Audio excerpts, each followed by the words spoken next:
ते आपल्या संपूर्ण गावागावांनी कोडे कुटुंबातून मग त्याने महिला तरी कोडे आपली पिशवी येत्या त्यासाठी पिशवी आपल्याला बंद केलं पाहिजे आणि ती सुरुवात आपल्याला आपल्यापासूनच करायला गेले कापडे पिशवी आपल्याला घेऊन तेव्हा आपल्याला वापस करायला गेले त्या मिशन तुम्हाला मी ऐकायच्या अगोदर ते तुम्हाला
डबे मोठ्या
मराठी बँकेमध्ये दिसत आहे. आणि आमच्या या मुली अशिक्षित मराठी मीडियम शिकलेल्या मुली टीचर झाल्या, मुख्यमंत्री नर्स झाल्या, तिथे गेले तिथे आमच्या नाव निवड केलं. आणि अशा प्रकारे आमची मी आमच्या लहान सांगते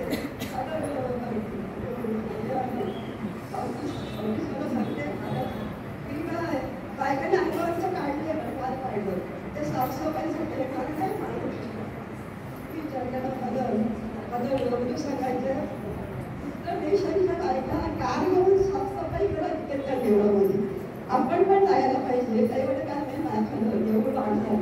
आता परिस्थिती वेगळी झाली, नातवंड आहे, सुनबाई कामाला गेले, खूप अडचण आली, तरी पण तुम्ही हक्क सोडू नका. हे आपल्या गीतेला देवळाच्या गावाने राजवाडा आहे, ही दिलेली बेगुसराय नदी आहे, तिथे साफसफाई केलेला शून्यातून वरती आलेला आहे.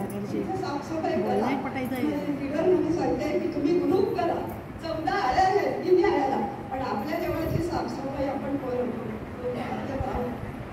करतात, ठीक आहे, चांगलं करतात ते. मी कधी कधी निरोप देते खासदारांना, पण माझा निरोप खासदारांकडे पोहोचत नाही, कारण मला याची संधी आहे. आता काय म्हातारी माणसं एकच जातात, रंग खूप काय चाललेला आहे. आणि या तरुण बायका म्हणून मला म्हणजे मराठीकडे लॉकडाऊन सगळं बंद झालं होतं. आता या एवढ्या तरुण बायका 60-60 वर्षाच्या 70-70 वर्षाच्या तशाच्या तशा आहे. आम्ही तेव्हा 40-50 वर्ष म्हणजे म्हातारे व्हायचे, पण आमचा पेहराव पण तसाच, आमचा खाणापिणं पण तसाच, आमची कामं पण तशी. या देवळा देवळाची साफसफाई आपल्या देवाने केलेली देवी आहे. आपल्या वाडावरची पिंड आहे, आपल्या वाडावरती ठेवा आहे. यो बाळगा इथेच किती घ्या, इथे बसायला पुस्तकं लागतं करा, कुणाची मुलं करू नका. घरात गावात पडले खूप दुःखी कशी लोक आहेत.